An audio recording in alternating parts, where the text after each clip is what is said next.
A lonely widower bought a deaf girl sold by her drunk stepmother, then realized she could hear the desperate whispers of his grieving heart. The dust of the makeshift auction yard at Barlow's Crossing clung to Ilara's threadbare skirt like a shroud, each particle a tiny testament to her despair. It tasted of grit and stale whiskey, the same scent that perpetually clung to Martha, her stepmother, who stood a few feet away, her voice a harsh, grating thing as she bartered away the last remnant of Ilara's childhood. "She's deaf, mind you, and dumb as a post, but strong enough for farm work or other things, if a man's not particular." Martha's laugh was a wet, ugly sound that made Ilara's skin crawl. Men, leering and shadowed beneath wide-brimmed hats, appraised her like livestock. One, with teeth stained brown from tobacco, spat near her bare feet. Ilara kept her eyes downcast, fixed on a loose nail-head in the warped plank beneath her, a tiny, rusted star in a universe of grime. Her deafness, a carefully constructed fortress for years, was her only shield, the silence within her a small, desperate rebellion against the cacophony of cruelty that had been her life since her father died and Martha's true nature bloomed like a poisonous weed. Inside her clenched fist, a small, smooth river stone, worn to a soft gleam from years of anxious rubbing, was her only anchor. It was cool against her sweaty palm. She prayed to a god she wasn't sure existed anymore, prayed for invisibility, for the earth to swallow her whole. The sun beat down, merciless, baking the fear into her bones. Each bid, each coarse suggestion from the assembled men, was a hammer blow against her fragile composure. She felt, rather than heard, the vibrations of their ugliness. Elias Thorne watched from the edge of the small, jeering crowd, leaning against a sun-bleached support post of the general store's porch. His face, weathered by sun and a sorrow too deep for words, was impassive. He was a man carved from the unforgiving landscape that surrounded them, all hard lines and shadowed hollows. He hadn't come for this. He'd come for salt and flour, the mundane necessities of a life lived in deliberate isolation. But the raw desperation radiating from the girl, small and trembling under the weight of so many predatory eyes, snagged something in the frozen expanse of his chest. He saw not a commodity, but a reflection of a pain he knew intimately, the crushing weight of loss and helplessness. Martha was now haggling with the tobacco-chewing man, her voice rising in feigned indignation. Elias pushed himself off the post. His movement was unhurried, yet it drew attention. The crowd quieted slightly as he approached, his tall frame casting a long shadow. He didn't look at the girl directly, not yet. His gaze, cool and grey as a winter sky, settled on Martha. "How much?" His voice was low, rough from disuse, like stones grinding together. Martha, surprised, sized him up. He wasn't rich, his clothes were worn but clean, but there was an air about him, a stillness that brooked no argument. "For the deaf one?" $20, and she's yours, mister. "Good for chores, won't talk back none," she winked, a grotesque parody of charm. Elias's expression didn't change. He reached into his worn leather pouch and counted out the coins, the metallic clink loud in the sudden hush. He didn't haggle. He didn't speak another word to Martha. He simply dropped the coins into her eager, grimy hand. Then, and only then, did he look at Ilara. His eyes held no warmth, no pity, just a profound, unreadable weariness. He gave a slight inclination of his head towards the dusty track leading out of Barlow's Crossing. "Come." The word was a quiet command, not unkind, but definite. Ilara, startled, looked up, her gaze colliding with his for a fleeting second. She saw no immediate threat there, only a vast emptiness that mirrored her own. Slowly, hesitantly, she rose, her legs trembling. She did not look back at Martha. The journey to his homestead was a long, silent trek across an undulating prairie that stretched towards a bruised horizon. The wind whispered through the tall grass, a mournful song. Elias rode his sturdy gelding, leading a pack mule, while Ilara walked beside him, her small bundle of meager belongings clutched tight. He didn't try to make her ride, didn't try to speak. The silence was a heavy blanket, yet less suffocating than the noise of the auction. Terror still thrummed beneath her skin, but it was a different kind now, the fear of the unknown, rather than the certainty of abuse. The landscape was beautiful in its starkness, but it offered no comfort, only a sense of profound isolation that pressed in on her, as vast and empty as the man who now owned her. Elias's cabin was small, nestled in a shallow dip of land, sheltered by a stand of gaunt cottonwoods.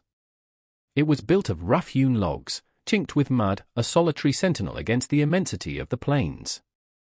Smoke curled thinly from its stone chimney, a lonely signal in the wilderness.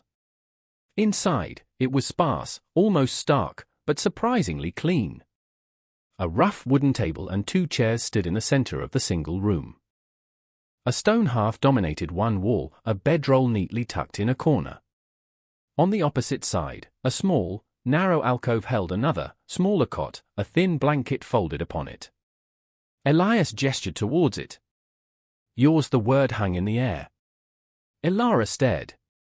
Her own space. It was more than she dared to hope for. He busied himself at the hearth, adding wood to the embers, his movements economical and precise. Soon, the smell of stew, simple and savory, filled the small space. He ladled a portion into a wooden bowl and placed it on the table, then another for himself. He gestured for her to eat. No demands, no leering, no expectation in his eyes. Just the food, and the silence. Elara ate slowly, cautiously, every nerve ending alert. The stew was hot, filling, the first decent meal she'd had in days.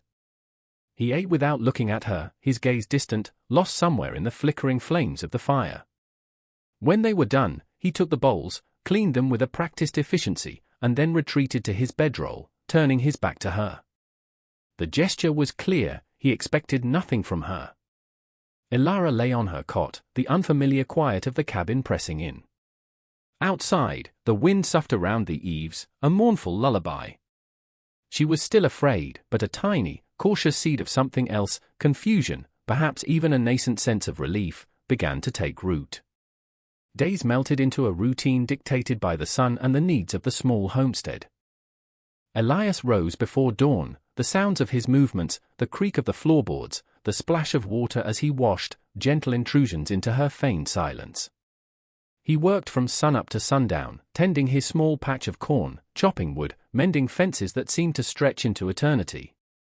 He was a man of immense physical strength, but it was the grief etched into the lines around his eyes, the permanent slump of his shoulders, that she noticed most. Elara, after the first few days of utter stillness, began to move. She swept the cabin floor with a worn broom she found.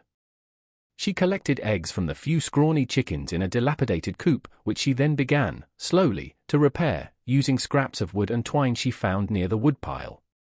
He never asked her to do these things. She simply did them, a silent offering. His only acknowledgement was a slight, almost imperceptible nod when he returned in the evenings, his gaze sweeping over the tidy cabin, the mended coop. He would leave a portion of his own meal for her, sometimes a slightly larger piece of bread, or the less burnt edges of the bacon. Small, unspoken kindnesses. She, in turn, found a needle and thread in a dusty box and mended a tear in his work shirt, leaving it folded on his chair. Trust was not a word she understood, but the constant vigilance within her began to ease, replaced by a cautious observation. She studied his face when he wasn't looking, tracing the lines of sorrow, the weariness that clung to him like his own shadow. He, too, watched her, though she rarely caught him at it. He saw her smallness, the way she flinched from sudden movements, but also the quiet resilience in the set of her jaw, the careful way she tended the struggling rosebush near the door, a relic of a gentler time for the homestead. The silence between them remained, a vast, uncharted territory, but it was no longer entirely empty. It was filled with the rustle of her skirt as she moved, the rhythmic thud of his axe, the sigh of the wind, a constant, shared breath. One late afternoon, the sky, which had been a clear, brilliant blue, began to curdle. Dark, bruised clouds gathered on the western horizon, advancing with an ominous speed. The wind, usually a mournful whisper, picked up, howling like a hungry wolf, rattling the wooden shutters Elias had hastily secured. The air grew heavy, charged with an electric tension. Elias worked quickly, securing the animals, checking the roof. Elara watched him, a knot of old fear tightening in her chest. Storms had always terrified her, mirroring the turmoil within her own life. this one felt different, bigger, more malevolent. As the first fat raindrops began to splatter against the packed earth, they retreated into the cabin. The dim interior grew darker still, the only light coming from the hesitant flicker of the fire Elias built up in the hearth. The rain came in sheets, drumming against the roof, the wind shrieking like a banshee. They sat in their accustomed silence, Elias on his stool by the fire, sharpening a tool, Ilara on her cot, her hands clasped tightly in her lap.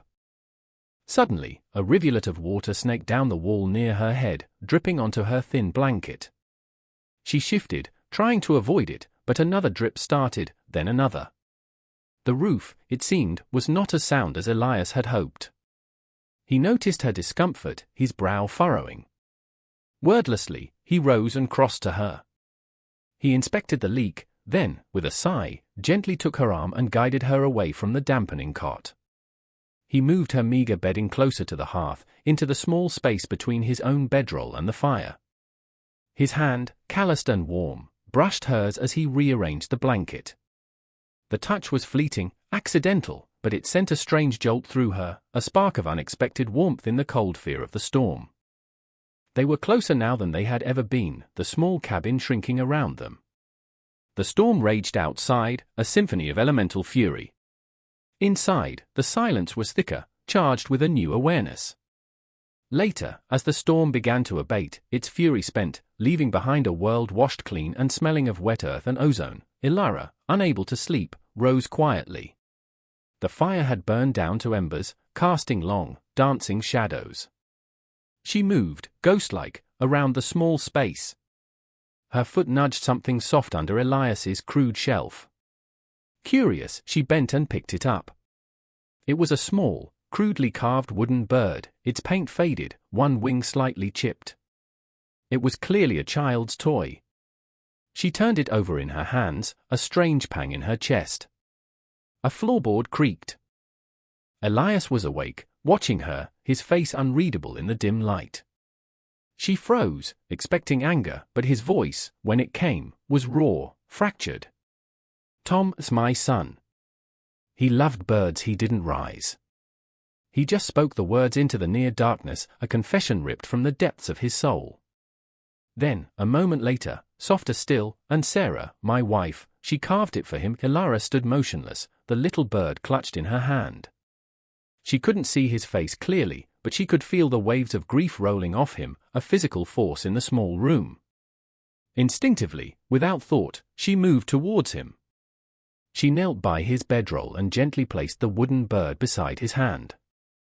Then, with a hesitation that spoke volumes of her past, she reached out and laid her small hand briefly on his forearm, a light, fleeting touch. It was an act of pure, untutored empathy, a silent acknowledgement of a sorrow too profound for words. He didn't pull away. He didn't speak. But in the dim light, she thought she saw the flicker of something in his eyes, a momentary easing of the iron guard he kept around his heart. The storm had passed, but something inside the small cabin had irrevocably shifted. The next morning, Elias spoke more, not to her directly, but to the room, to the memory of his family. He talked about the harsh winter that had taken them, the fever that had swept through their small bodies, leaving him hollowed out, a shell of the man he once was. Ilara listened, her heart aching for this broken man. She still maintained her silence, her deafness, but it felt thinner now, more porous. He began to leave small things for her, a piece of jerky from his own dwindling supply, an apple he'd traded for in town. One evening, he found a small, intricately woven star made of dried grasses on his pillow. He knew it was her. A few days later, while mending a harness, he was muttering to himself, a habit born of long solitude. "Sarah, you always said I was too stubborn with that old mare." He glanced up, and saw Ilara across the room, kneading dough for their bread. Her hand stilled for a fraction of a second, and a single tear traced a path down her dusty cheek before she quickly wiped it away, her back still mostly to him. He said nothing. But a profound understanding settled in his heart. She heard. She had always heard. Her deafness was a shield, a refuge from a world that had offered her nothing but pain. He didn't confront her. Instead, a new tenderness, hesitant and fragile, began to color his interactions with her. He started talking more, narrating his days, sharing memories of Sarah and Tom, not expecting a response, but simply filling the silence with the echoes of his lost life, offering them to the quiet girl who had somehow, inexplicably, begun to share his solitude, and perhaps, his sorrow. Word of Elias Thorne's purchase eventually trickled into the sparsely populated folds of the county, carried on the tongues of gossips from Barlow's Crossing. The narrative, as it often did, twisted and soured with each retelling. He, the grieving widower, living alone with a deaf-mute girl he bought for a song, the judgmental eyes followed him on his rare trips to the sparsely stocked mercantile for supplies. Mrs. Henderson, the storekeeper's wife, a woman whose piety was as starched as her collar, would purse her lips and pointedly ignore Elara, who trailed silently in Elias's shadow. Elara felt the weight of their disapproval, the unspoken accusations. It was a familiar burden, but here, under Elias's quiet protection, it felt different, sharper somehow because it was shared. One blustery afternoon, as Elias negotiated for a sack of seed corn, a shadow fell over Elara, who was examining a bolt of calico, its faded blue the color of a robin's egg. A gravelly voice, thick with malice, drawled, "Well, well. Look what we have here." Little Mutani, all growed up. Elara froze. She knew that voice. Jedediah Cole, a brutish mule skinner Martha had often threatened her with, a man whose eyes were too small and too close together, whose touch she had narrowly avoided more times than she could count. He loomed over her, his breath smelling of stale beer and unwashed wool. Heard old Martha finally sold YA. Thought you'd fetch a better price, though. Still not talking, eh? He reached out a grimy hand towards her hair. Before his fingers could make contact, Elias was there, moving with a speed that belied his usual deliberate pace. His hand clamped around Jedediah's wrist like an iron band. Elias's voice was dangerously low, a growl that vibrated in the tense air of the store. "She's with me. Touch her again, and you'll draw back a stump." Jedediah, surprised by the cold fury in Elias's eyes and the crushing strength in his grip, tried to bluster. "Just being friendly, Thorne." No need to get riled. Elias's grip tightened. Jedediah winced, his bravado deflating. All right. Let go." Elias released him with a slight shove that sent him stumbling back. "Get out." Jedediah, muttering curses, scurried from the store, the eyes of Mrs. Henderson and the few other customers wide with a mixture of fear and avid curiosity. Elias paid for his goods, his face a stony mask, then gently took Elara's arm. "We're leaving outside." The wind whipped at them, but Elara barely felt it. She looked up at Elias, at the fierce protectiveness still blazing in his eyes. He had defended her. Publicly. It was a gesture so profound, so unexpected, it left her breathless. The incident solidified their pariah status. Whispers followed them like persistent flies. That Thorne fellow always was strange. Now his taken up with damaged goods probably bewitched him, the silent little thing, but Elias seemed impervious. If anything, he became more openly solicitous of Elara. He would hand her items in the store, forcing Mrs. Henderson to acknowledge her presence. If they stopped at the well for water, he ensured she drank first. He was building a fortress around them, not of logs and stone, but of quiet defiance. Elara, sensing this unwavering shield, felt a new kind of courage unfurl within her. The fear that had been her constant companion for so long began to recede, replaced by a tentative trust. She started to meet his gaze more often, her eyes conveying a gratitude and understanding that words could not. She worked with a renewed diligence in the small garden she had coaxed from the stubborn earth beside the cabin, willing life from the parched soil. Tiny green shoots were now pushing through, fragile promises of sustenance and beauty. One evening, as Elias spoke of a hawk he'd seen circling overhead, describing its effortless glide, Elara, without thinking, let out a soft sigh of appreciation, a sound that was almost a hum. Elias paused, then continued, a faint, almost imperceptible softening around his mouth. Her world, once a prison of silence and fear, was slowly, painstakingly, being rebuilt on a foundation of shared solitude and unexpected kindness. The fragile peace they had cultivated was shattered one moonless night.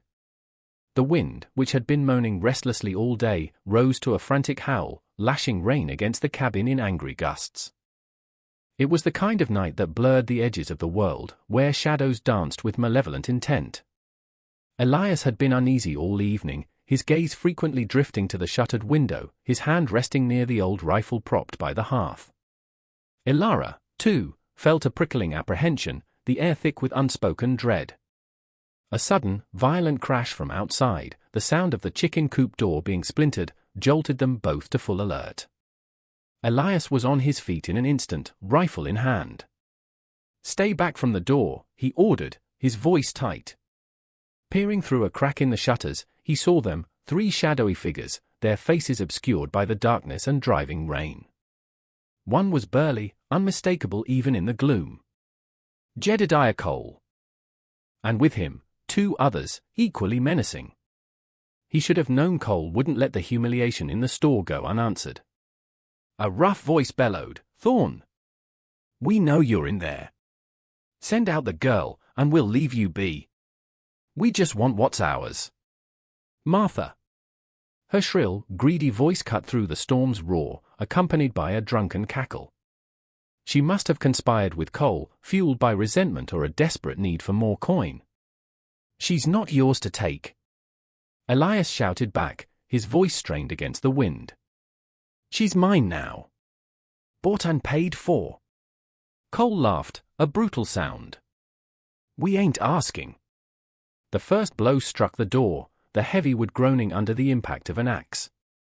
Elias fired a warning shot through the top panel, the roar of the rifle momentarily silencing the storm. But they were desperate, or drunk, or both. They renewed their assault. The door shuddered, splinters flying. Ilara, her heart pounding like a trapped bird, didn't cower. Years of suppressed fear transmuted into a desperate, cold resolve. She knew this cabin, every loose floorboard, every hidden niche. As Elias braced himself against the weakening door, she grabbed the heavy iron poker from the hearth, its weight surprisingly comforting in her trembling hands. The door hinges finally gave way with a screech of tortured metal, and the door crashed inwards. Jedediah lunged into the opening, a hunting knife glinting in the dim light from the dying fire. Elias met him, the rifle but connecting with a sickening thud against Cole's shoulder. Cole roared in pain but pressed forward, driven by a savage fury. One of his companions tried to flank Elias, but Ilara was there. She swung the poker with all her might, connecting with the man's shins. He howled and stumbled back, surprised by the ferocity of the mute girl. The fight was brutal, chaotic, confined to the small space of the cabin. Furniture overturned. The air filled with grunts, curses, the stench of wet wool and violence. Elias fought like a cornered bear, a deep, primal rage fueling his movements. He was no longer just defending his home, he was defending Ilara, defending the fragile hope she represented. He managed to down Cole's other companion with a well-aimed blow from the rifle stock. But Cole, despite his injured shoulder, was a formidable opponent. He grappled with Elias, the knife flashing dangerously close. They crashed against the wall, dislodging the shelf where the small wooden bird sat. It fell to the floor, unseen in the melee. Elias was tiring, Cole's brute strength beginning to overwhelm him. Cole had him pinned, the knife rising for a final, deadly thrust. Ilara watched in horror, a scream building in her throat. And then, it broke free. "Elias!" Her voice, raw, rusty from years of disuse, ripped through the cabin, clear and desperate above the din of the storm and the fight. "Behind you!" Cole, startled by the sudden, unexpected sound from the girl he thought dumb, hesitated for a fatal second, his head turning instinctively. That was all Elias needed. With a surge of adrenaline, he twisted, deflecting the knife, and brought his knee up sharply into Cole's groin. Cole screamed, a high-pitched sound of agony, and collapsed, the knife clattering harmlessly to the floor. Silence descended, broken only by the ragged gasps for breath and the relentless howl of the wind outside. Martha, who had been lurking near the doorway, took one look at the scene, her hired brutes incapacitated, Elias standing, blooded but victorious, and Ilara, fierce and defiant with the poker still in her hand, and fled into the storm-racked night. The immediate threat was gone. Elias leaned heavily against the wall, his chest heaving. Blood dripped from a cut on his temple, and his left arm hung at an unnatural angle. Elara rushed to his side, her feigned deafness utterly forgotten. "Elias," she whispered, her voice still hoarse but undeniably real. "Are you hurt?" "Oh, Elias," he looked at her, truly looked at her, and a slow, weary smile touched his lips. "Heard you," he managed, his voice rough. "Good warning." She helped him to a chair, her touch gentle but firm. The cabin was a wreck, the door hanging by a single hinge, a testament to the violence that had invaded their sanctuary. But they were alive. Together. She fetched water and clean rags, her movements efficient, her fear replaced by a focused determination. As she carefully cleaned the gash on his temple, he watched her, his gaze filled with a complex mixture of pain, exhaustion, and a dawning wonder. "You spoke," he said softly. She met his eyes, a blush staining her cheeks, but her gaze was steady. I had to." He was going to. She couldn't finish the sentence. "I know," he said. "Thank you." Later, after she had bound his arm as best she could and helped him ease onto his bedroll, a fragile quiet settled between them. The storm outside was finally losing its fury, the wind softening to a mournful sigh. "I suspected," Elias said into the dimness, his voice barely a whisper. "About your hearing. Saw it in your eye sometimes.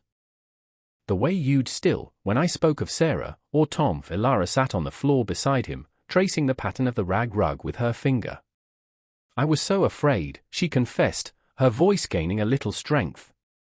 "The world, it was always so loud, so cruel. Silence was my only shield." He reached out his good hand and hesitantly covered hers. His touch was warm, calloused, infinitely comforting. "It doesn't have to be your shield anymore, Elara." Her name. He had used her name. A tear slipped down her cheek, but this time, it was not a tear of sorrow. The next morning, the sun rose on a world washed clean, glistening under a pale blue sky. The air was fresh, carrying the scent of damp earth and bruised pine. The devastation in and around the cabin was stark, but it felt like the aftermath of a fever broken, rather than a descent into despair. With Elara's help, Elias managed to temporarily fix the door. Word of the night's event spread quickly. When Doc Miller arrived a day later, summoned by a passing trapper Elias had hailed, he not only tended to Elias's dislocated shoulder and other injuries but also listened, with surprising patience, to Elias's quiet account of the attack, and of Elara's bravery. Doc Miller, a man of few words but keen observation, looked at Elara, truly looked at her, and saw not the deaf-mute of rumor, but a resilient young woman. His quiet endorsement in the sparse settlements did more than hours of argument could have. The community remained wary, but a grudging respect began to replace the open scorn. They had defended their home, their life together. They had faced down ugliness and survived. Slowly, life found a new rhythm. Elara's voice, hesitant at first, grew stronger each day. She talked to the chickens, to the stubborn rosebush that was now, miraculously, showing buds, and to Elias. She told him about her childhood before Martha, fleeting memories of a kind father and a sunlit garden. He listened, his quiet presence an encouragement. He, in turn, began to teach her to read, his rough finger tracing the letters in an old almanac by the evening firelight. Laughter, a sound long absent from the cabin, began to bloom, soft and rare at first, then more frequent, often over a shared mishap, like a burnt loaf of bread or a clumsy attempt to milk the recalcitrant goat Elias finally acquired. The small wooden bird, retrieved from the floor and carefully mended by Elara, now sat on the mantelpiece, a symbol of a past mourned but also of a future embraced. One evening, as they sat on the porch, watching the prairie grasses turn gold in the setting sun, a comfortable silence settled between them, a silence no longer born of fear or grief, but of deep, unspoken understanding. Elara leaned her head against Elias's good shoulder. He tentatively put his arm around her. The vast, empty land around them no longer felt like a place of isolation, but a haven, their haven. His grief for Sarah and Tom would always be a part of him, a quiet ache in his soul, but it no longer defined him. Elara's scars, too, remained, but they were healing, soothed by the balm of safety and a love she had never expected to find. The lonely widower had indeed bought a girl, but in doing so, he had found his own salvation, and she, in finding her voice, had found her home.